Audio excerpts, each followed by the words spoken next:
Nazo huduma za afya katika hospitali mbalimbali za umma nchini zimetatizwa kufuatia mgomo wa wahudumu wa afya.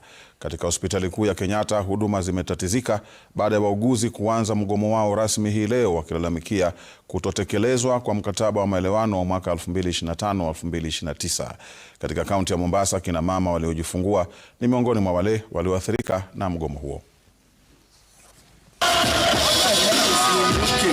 Baada ya kusitisha mgomo miezi minne iliyopita, wauguzi katika hospitali kuu ya Kenyatta wamerejelea mgomo na kuamua kunengua viuno kwa taarabu.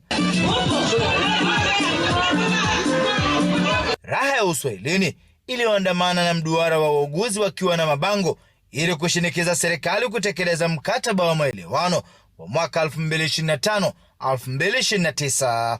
You cannot have a CBA from 2025 to 2029 with nothing, zero, well you're already below your counterparts in the level 6. Let us first get to where the others are, na hii si polepole na si tafadhali, it has to happen. Katika hospitali ya Makadara wadi ya uzazi, wanawake waliojifungua wameachwa njia panda, hii ikiwa ni siku ya 4 ya mgomo.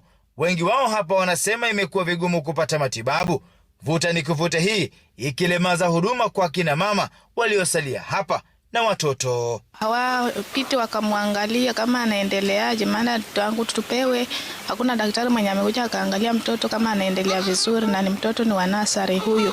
Ana sisi hatujui venye tunaweza mfanya mtoto mdogo kama ametoka nasari. Imekuwa ngumu kwa sababu sasa tunafikiria hatujui itakuwa vipi next. Imekuwa ngumu sana. Mama huyu ambaye jina lake tumelibana anadai kuwa baadhi ya watoto hapa hawajapokea chanjo za kuzaliwa ikiwemo ya polio. Kwa saa hii bado hajadungwa na wamesema utakwenda ukatafute mwenyewe kwenye utakakodungiwa, na it's very risk kwa sababu hiyo first polio inasaidia mambo mengi kwa mtoto. Huko Nyamira, huduma zimelemazwa katika hospitali kuu, idadi ya wagonjwa imepungua pakubwa, wengi wakilazimika kukimbilia hospitali za kibinafsi kutafuta matibabu.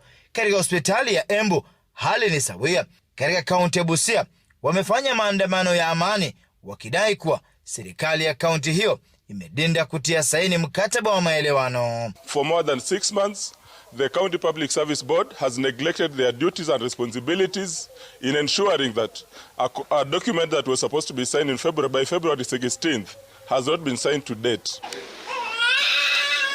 Na mgomo huu unapoendelea, wagonjwa wanaendelea kutaabika. Francis Mtalaki, Ringa ya Citizen.